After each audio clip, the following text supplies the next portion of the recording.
Hey there. So glad you hopped on the Clyde podcast. This is Willow Weston. I am glad I get to hang out with you wherever you are.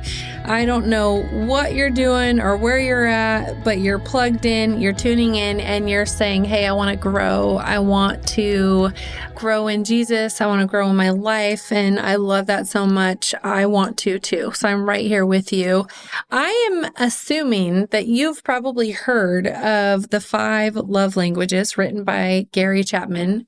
Huge selling book, so well known and so helpful. And this guest that I have on today, Dr. Jennifer Thomas, collabed and co-authored her book with Dr. Gary Chapman. Her book is called The 5 Apology Languages. It's actually a fascinating concept, and I'm going to hand this interview to you. Jennifer, it's so great to have you on the podcast today. I have a million things I want to ask you. You've spent the last few decades of your life helping people navigate the messy, beautiful work of relationships with people. How did you get into this work? Well, first, thank you for having me on, Willow. I'm excited to be able to talk to you and your listeners. And my work really started, I became a psychologist, and I wanted to do that from a Christian perspective. So I double majored in college in psychology and religious studies. And then I went on to a graduate program in clinical psychology as well as community psychology. And that has tied in with work that I'm doing now also. And so I was in private practice for a number of years, and I was also married, and we had 3 kids. And along the way, we had some bumps and some disagreements, as you do when you're married. But I found that my apologies were not landing for my husband. And so I had an idea about why that might be. And we tried out some things and they were helping us. And so I ended up taking my idea to Gary Chapman, the author of the 5 love languages. And he got really interested in it. And we coined the term apology languages for the 5 different things that we found people are looking for in apologies. And so that has grown now into what I do mainly, which is writing and speaking about relationships and how to keep them on track and keep open communication with people, both at home, in the workplace, with friendships, and even with political conversations that are happening now. Jennifer, I love that you got into this work, not because you were saying, hey, I have all this education and all this experience as a professional, and I'm going to tell you everything you need to know. But you were also someone saying, I need this in my own life. You started from this humble place of recognizing that it was something that you needed in your marriage. I'm so curious. I've been married 27 years, so I can laugh at your story about marriage, but I'm so curious how you were apologizing that wasn't landing. Okay, so one Friday evening, I was fixing dinner and we were talking about some things and talking about our work days, and I made a mistake. And in the midst of that, I didn't think it was a huge mistake, so I just said, I'm sorry, and I tried to move on. And JT, is my husband, he just wasn't having it. He just thought that I'm sorry wasn't enough that night. And it surprised me because normally he's a pretty easygoing guy. But that night it was different. And so I wanted us to be able to get it resolved and move on with the rest of our, we had hit the finish line. We were ready for the weekend there. And so, I said to him, it seems like you're upset. What's the matter? And he said, well, I just wish you would apologize. Now, time out, because if you have apologized, but then they act like you didn't, that's a frustrating feeling. And so I got curious. And so I said to him, well, I did apologize. I said, I'm sorry, but it sounds like that didn't land for you at all. So what did you want me to say? And he knew right away what he wanted to say. And here I like to pause and invite you and your listeners to think about, okay, well, what might he have wanted? Because chances are that whatever your answer is your primary apology language. And in JT's case, I'll tell you the answer. He said, I wanted you to say that you were wrong. And so I kind of stammered a little bit and I said, well, to me, they're really similar. I'm sorry, I was wrong. That's what I meant when I said I'm sorry. And I was wrong in this mistake that I made. And it made a big difference for him. It was like the tension just vanished. And I thought, okay, this guy didn't come with an instruction book, but I just learned something that I want to remember, because whenever I'm in the doghouse with him, he has, something kind of like a set of keys for how to get out of there, that I didn't really know before. And to me, I don't mind which phrase I use, but if those are magic words for him, that's what I want to do. And so I remembered it, and it also connected with some teaching on forgiveness that I had heard on Focus on the Family about several different kinds of things people want to hear in apologies. Now, they were talking about three, but when I carried this idea to Gary Chapman, what I said is, I think it's kind of like the love languages, where we might have our own script of what we want to offer, whether it's love or an apology. But what we need to figure out is, what is the other person waiting to hear or waiting to see us do? And so I was just struck by the parallel of the problem of missing it with each other. And then when you miss it and you feel like you've tried, how frustrating it can be, because you say, well, I did it. And they said, no, you didn't do it. And so we got interested in this. And Gary Chapman said, you could write a book on this. It's a really interesting idea. And if you want to, I'll partner with you on it. And so I said, let me think about it. Yes. And we have had a nice journey in doing this. And the first thing we did is we surveyed his readers to ask, well, what counts as a real apology to you? And we found that their answers fell into 5 different categories. And I promise we weren't looking for 5, although we know he really likes that number. And so if you want me to go through the 5 apology languages, I'll tell you the first 2 we've already touched on. Those are saying I'm sorry and saying I was wrong. But there are 3 other things that some people may be waiting to hear.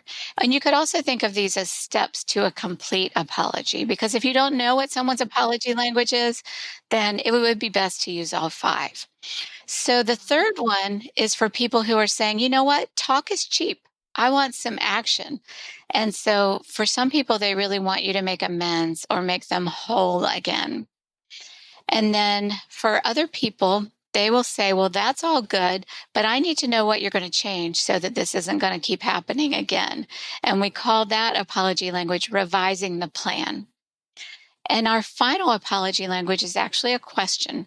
We found that about 3% of people could hear all of the rest, but still feel unsure about your sincerity if you don't ask them this question: will you please forgive me?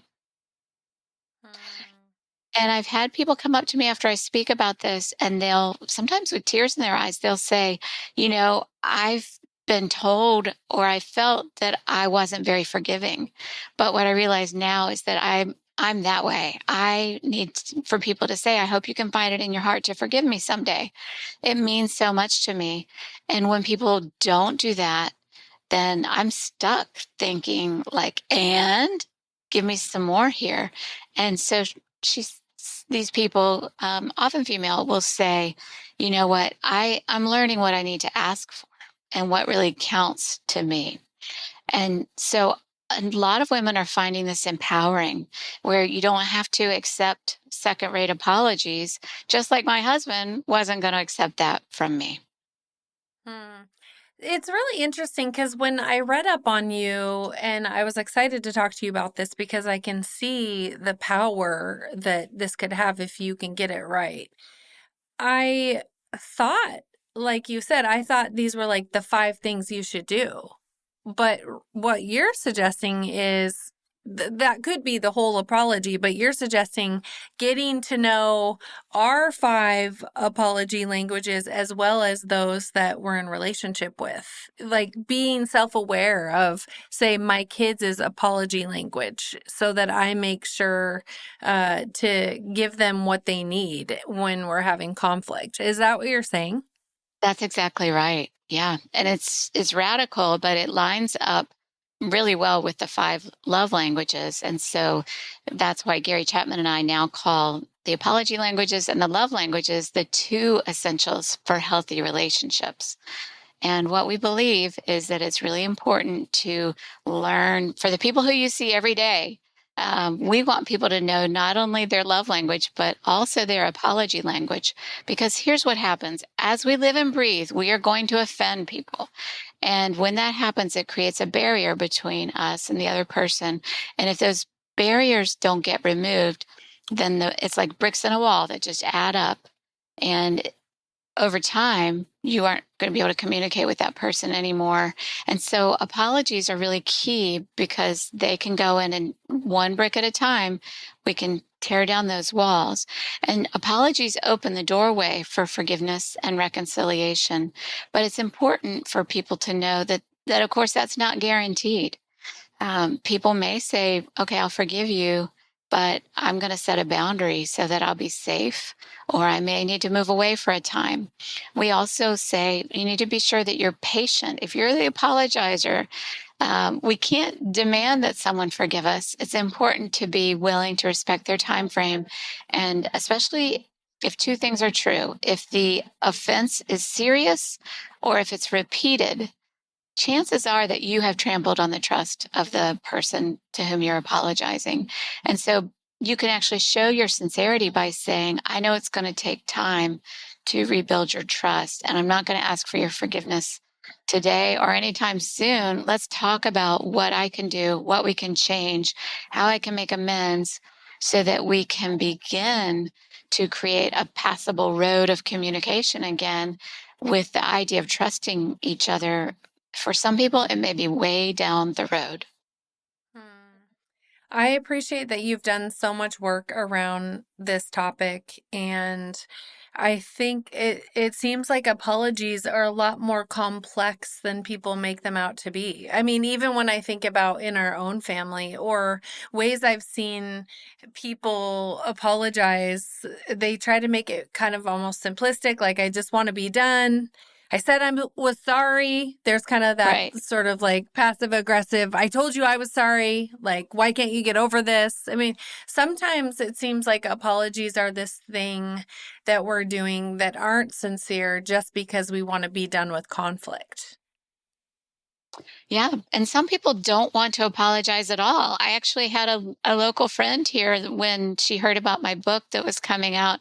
I ran into her at a fast food restaurant, and she said, Jennifer, I'm really glad about your book, but honestly, I don't want to apologize. And I think that there are a lot of people who are like her, for various reasons. And we talk about those reasons in the five apology languages. We talk about how our scripts for how to apologize come from childhood. They come from our parents and our teachers. That can include Sunday school teachers. And also for people who, where, especially if it's hard for them to say, I'm wrong, I made a mistake, that one seems to come, it's harder for people if they were raised in a shaming environment.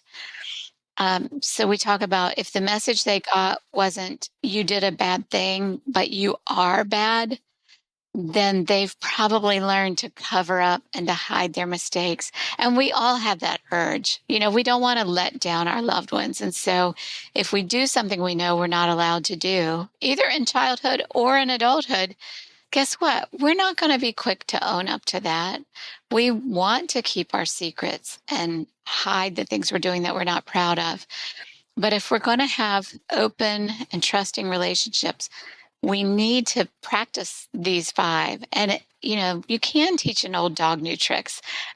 Also, we say it's important to model and to practice these if you're raising kids or grandkids are in your life, to be willing to apologize to them when you need to, or let them see you apologizing to your spouse, because that's how they begin to get these scripts for this important life skill of being able to ask for forgiveness and to reconcile with people. If you love Collide or have been impacted by our work, then we'd love to partner with you. We rely on the generous support of our donors to fuel the life-changing work we do to create spaces for women to collide with Jesus. You can join the movement by becoming a monthly donor or making a one-time donation. Give online at wecollide.net/give or Venmo us. See the link in the show notes to give now. For this important life skill of being able to ask for forgiveness and to reconcile with people. It's really interesting when you bring up this idea that there's people who don't want to apologize, and you mentioned a few of the reasons why that might potentially be the case. What do you think is the cost of that? I mean, because it seems to me, and I've heard of friends who maybe their mother-in-law hurts them and continually does things but never apologizes. And it almost seems like the lack of apology lays on hurt over the top of hurt, that it creates distrust on top of distrust. What does not apologizing cause beyond the initial pain? Yeah, well, I'm glad you made that point, because if we go back to the wall that could be between us and a relative in your example, the wall comes from the offenses originally, and it could also be increased by having this desire to be apologized to. And I would say also by if you want them to change their actions, but they're still doing it because they don't get it. And so you can have I call it a tremendous mess on your hands. And I think one of the most hurtful things in life is to be misunderstood. And it can be very serious when it's a family member, because we will still sometimes see them, we'll get thrown together with them, but we may not be comfortable if there's all this unresolved wall between us and them. Also, I think it's very sad when the opposite happens, when people don't see each other because of an offense that's happened. I know some parents who are estranged from their adult children, and they're not able to see their grandchildren. And that's an area in which I'm now doing consulting with them. And I'm also doing leadership consulting in the workplace, because guess what? We need to be better at apologizing in all the aspects of our lives. And our apologies to our customers, if we have a business, are very important, as well as being able to apologize within a team, because if we don't have that, we're not going to be functioning in our optimum way. We need to be able to move forward. And that team, there again, if you're in a relationship, that's your partner. How are the two of you functioning? What unresolved conflicts are keeping you all from being able to move forward together? If you experience hurt with someone who refuses to apologize, is it appropriate to express that you would like someone to apologize? Hmm. That's a really good question. And I'm inclined to say yes, with a few caveats. So I think a good way to approach it might be, here's a phrase I often use: I would like to circle back to something that happened, or something that was said, or that I think I heard you say. So I recommend that people make sure that they and the other party agree on the facts of what happened. Because could you imagine if you asked someone to apologize and then they say, but I didn't say, I never said that, I never did that. Oh, I can So, imagine. I can 100. This happens in our house. So I'd like to circle back. yeah, That's so let me good. circle back and see if we agree about the facts of who said what. And then, if we're in agreement on that, then we can talk about how it landed. And a gentle startup for that, I don't know that I would jump all the way to, it really offended me and I want you to apologize. Anger is the other side of the coin from sadness. And sadness is more approachable to people. They are more inclined to step in and try to help us if we say, that made me feel sad. So if that is true and sincere, I actually recommend that people step forward with the sadness foot instead of the anger foot, because the anger foot drives people they run for the hills. I mean, it's uncomfortable. But if I tell you I felt kind of sad after what we talked about last night or the way things went, for example, then we're more likely to get concern and interest in seeing if they can help us fix it.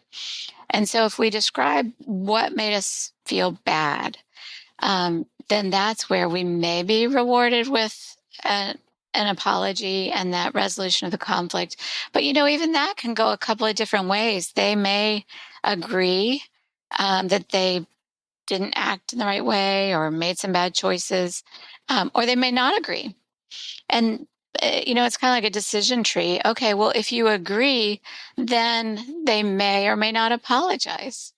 Hopefully they will. If they agree that they acted poorly and they don't apologize, then that is exactly the place where we come back to your question of, can you ask for an apology?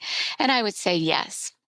Also, you can, if you get a partial apology, but it's not in your primary apology language, or they didn't use all of them, then they may have missed what you really needed to hear. And in most relationships, I think the person would want to know what we need to hear and what's still missing. And I would try to put it in positive terms, like, I'm learning that something that's helpful for me to hear when things have gone off the rails is this and such, whatever. You might think, Willow, do you know what your primary apology language is? What would you need to hear? Well, it's funny that you word it in the positive, by the way, because I think a lot of times in those moments, the go-to response can be, you're not saying that you'll change your behavior or whatever. It's a negative way of asking for something versus asking for it in the positive and saying, it'd be really helpful for me if that's good wording. I'm looking at your 5 things. Express regret, example, saying I'm sorry, accept responsibility, saying I was wrong, make restitution, which is how can I make it right, plan for change, I'll take steps to prevent a reoccurrence, and then request forgiveness, can you find it in your heart to fill in the blank. I think, which is funny, this could have changed the last 30 years of my experience in marriage, but I think that for me, to hear a plan for change when Yeah. we experience the same thing over and over again. Saying I'm sorry starts to not mean anything because it's like, well, no, but we've talked about this 25 times. And he has the same thing with me. No blame to Rob. I love my husband. Sure. But when you live with a broken human and they live with you for your whole life, things come up over and over again. And I think for me that tell me how you're going to do something so we don't keep doing the same thing and getting the same results. Because just saying I'm sorry and then you do it again in a week, that doesn't do anything for me. So that would definitely be mine. Yep, I resonate with that. As with the love languages, we can have a couple of favorites. So my secondary apology language after saying I'm sorry is yours, which is our 4th one, revising the plan, letting them know what we're going to do differently. And in my case, again, with the marriage example, my husband tries to fit a lot in. I try to as well. It causes both of us to run late at times, but it was happening more on his end at times that it was impacting me and what the kids and I were trying to do. And I remember thinking, I don't want him to be sorry. I want him to be here when he was running late. Exactly. Yes.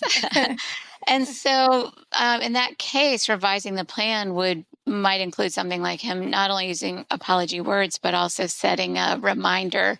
If it's a weekly problem, I think this one was about him leaving work, weekly or daily reminder about what time to start shutting down to allow time for all the traffic that you're going to run into and the other things that we have to learn to anticipate. Yeah, that's so funny. I can imagine that you've heard some pretty interesting ways that people are getting to know their style with the people they're in a relationship with. I'd love to hear some of those because it feels a little different to me to be like, hand someone I love the 5 love languages book, and it's almost like, hey, I want to give this to you. Let me know what your love language is so I can bless you more.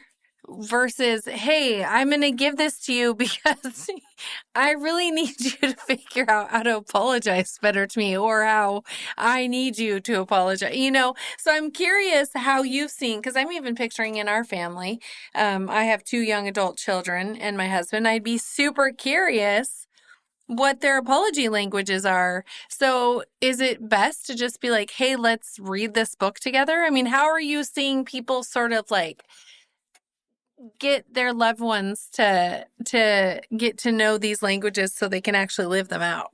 Right. Yeah. Well, there are a couple of ways. So, the first thing I would say is, again, where whatever is true of the love languages is probably true of the apology languages. I do think there's a positive way to gift this book, and it would be around saying, I know that I am going to offend you inevitably, and I want to know, just like you're saying, what are your apology languages? So I want to give you this book so you can tell me what you need to hear and what you need to see me do when I trip up. And in that spirit, we're seeing people giving it as I don't want to say a 2-pack, but they're giving them together for premarital couples or for wedding gifts, because you need to have the two in your life if you're going to have a healthy relationship. We believe, because you need to be able to keep the love tank full, and also when the conflict crops up. Especially if one person is conflict avoidant, it's not going to work very well to keep trying to sweep that stuff under the rug. It's got to be dealt with. And so we have tools in there for helping people do that. So regarding those tools, we have a free apology language profile. We keep it free because we want people to take it and share it, just like any other quiz that you can do online. You can find it at my website and also at the 5lovelanguages.com website. Mine is drjenthomas.com. And people can take that, and it's a paper and pencil test, which a lot of people like. Or you can also just have a conversation with people. And here are 2 questions that I recommend. One is to ask them, when you hear a really good apology, what is included? And then the opposite. When you hear an apology that stinks, what have they left out? And chances are that what they say is going to reflect their apology language to you. I'm curious, and I'm sure you've heard a million stories, but when someone knows that they've hurt someone they care about, but they don't feel sorry for what they've done, what is that an indicator of? Hmm. Well, you're asking a psychologist, and so um, personality issues come to mind. That is, it's one sign of being egocentric, or in the extreme, narcissists are that way. And they'll not only not take responsibility, but they'll blame you in the meantime. But, there there are all different shades of that. Like, some of our best leaders are people who maybe have some traits of a more controlling, more dominant personality, but it's manageable. It can sometimes be difficult to be in close relationship with such a person, but hey, if you need a cheerleader or you need someone to go to bat for you, that's just the right person to have there. And so I encourage people to look at who they're getting into relationship with. And then Gary Chapman and I want for people to preserve their marriages and to find the way to have the conversations that we're talking about, to be able to say, I didn't like the way that went down. I hope we can find better ways of resolving our conflict. And so that's really our passion, is to help people to feel understood and to be able to benefit from the good relationships that are in their lives. We both feel strongly that it's the quality of our relationships that determines so much of our joy and satisfaction in life. And so, I really thank you for shining a light on this topic, because, you know, wanting to help people get their relationships in order and strengthen them, I think is really a valuable topic. And it's something, apologies, we don't talk about them that much. I call them the wallpaper of life. Like, they're there, but we don't really pay attention to them. And so I've had fun talking about apologies. Also, some apologies like by sports figures and celebrities. I talk about their apologies as examples. And I write a newsletter. It's a free newsletter where I give relationship advice because, I think it's important for us to be able to work out the kinks and to bring down those barriers. And then turning to spiritual matters, one thing that I see a lot of people struggle with is forgiving themselves and being willing to turn to God and ask God for forgiveness and then being willing to accept it when it comes. All of these are tricky matters. And we also talk in the 5 apology languages about forgiveness and the fact that the biblical model of forgiveness requires repentance. 1 John 1, 8, and 9, if we confess our sins, he is faithful and just and will forgive us our sins. And Dietrich Bonhoeffer talked about if you're going around forgiving people but not expecting repentance, then that's called cheap grace. And so that's another part of our message and something that not a lot of people are talking about, but that we think in order to really be true to Scripture, we want to bring up. There's so much you just laid down right there that was so rich. I'm like, oh, I could ask you 10 questions, but I do want to ask you one question as we sort of slowly come to an end here. You just talked about how hard it is for some of us to receive forgiveness, both from God and from other people. What's your advice on truly receiving an apology from someone who says sorry, and what's your advice on receiving forgiveness from God and others? Well, let's start with receiving apologies. If you're lucky enough to get one, then I suggest that people say thank you for it. Now, sometimes you will feel that it wasn't needed, like that it wasn't owed to you. And so if that's true, I think it's nice to say that and to let the person know, I appreciate the gesture, but we were okay before. I understood where you were coming from with that, and let's just keep talking. But other times you were really hurt or offended. And so they're giving you the gift of an apology. And you can let them know, hopefully, if it really lands for you, you can let them know that and tell them why. Be specific if it does. And if not, you can say, thank you. I think that's a really good start for this rough place we're in. And I think we may need some help or we need to keep working. So let's keep talking about this. And then regarding the spiritual thing and forgiving ourselves, we have a chapter in which we talk about seeking forgiveness from God. And a powerful thing people can do is to journal and to write down what they're dismayed that they've done or how they feel that they've let both God and themselves down. And then just lifting that up to God in whatever way is comfortable. And some people will want to get rid of that. Tearing it up or burning it, if that's powerful for people, they might want to do that. But I'm more of a keeper. And so, I would lean the other way. I'd probably date it and maybe write down the word forgiven to remind me that I've repented and God forgives. It's so cool, Jennifer, that you obviously started out this entire journey with your own story and experience and education, and now God is using you to help so many people experience peace and reconciliation. That must give you so much joy. Well, it's always a pleasure to be able to talk and to share this idea. I think it's really practical. It's the kind of thing that some of your listeners will have a chance to use like today.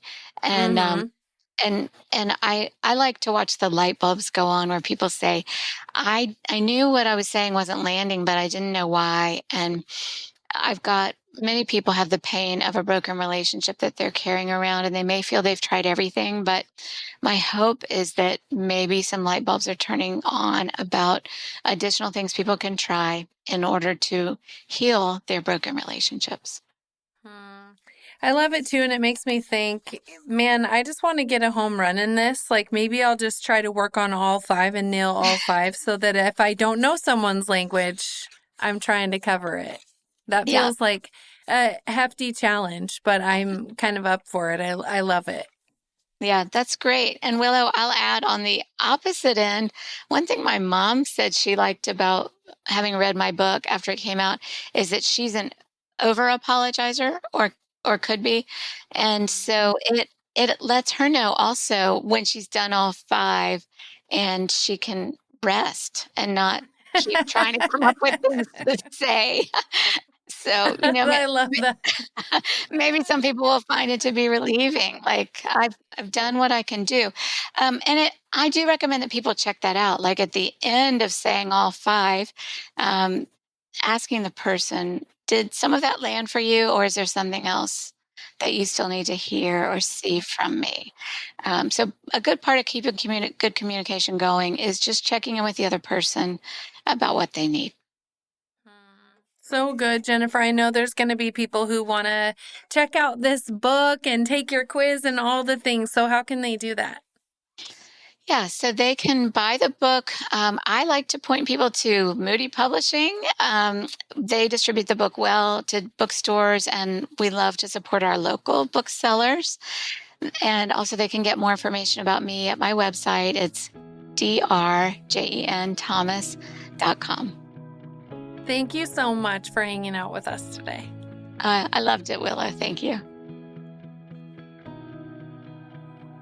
Friend, my guess is that you just listened to that interview just like I did, and you not only thought of practical things that you could start implementing in your own life, but maybe it made you want to read the book. I know it made me want to read the book. But maybe it also made you think of someone else that has been struggling in a relationship. Maybe they've been opening up to you and they're just having a hard time, and there's lack of peace in their life with someone they really care about and love. And just these simple tools that Jennifer shared would change their experience, change their relationship. So if you feel like this episode would bless someone in their relationship with their kids or their spouse or their coworkers and their employees, just send it. It's not hard to send a text and say, hey, this is a good listen. Check it out. You sharing it gets the word out about the ministry that we do here at Collide, and we love that so much.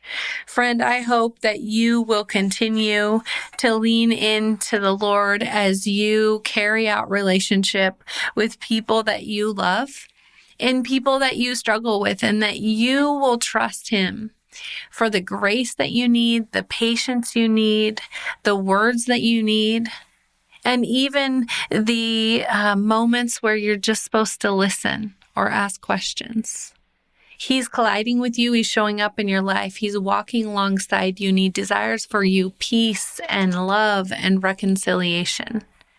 If you need to lean on to Him for a deep well so that you can forgive, I encourage you to go to the one who is able to say, Father, forgive them, for they know not what they do. He uttered that on the cross when He was being tortured and mocked and killed, not for anything He Himself did. I know that I have areas in my life and relationships in my life where I need to get better at communication, get better at asking for forgiveness and saying I'm sorry, and I bet you do too. We can get better, we can grow, and we can experience more peace. It's possible because of the work that the Lord is doing in our lives. So keep colliding, friend. We'll catch you next week.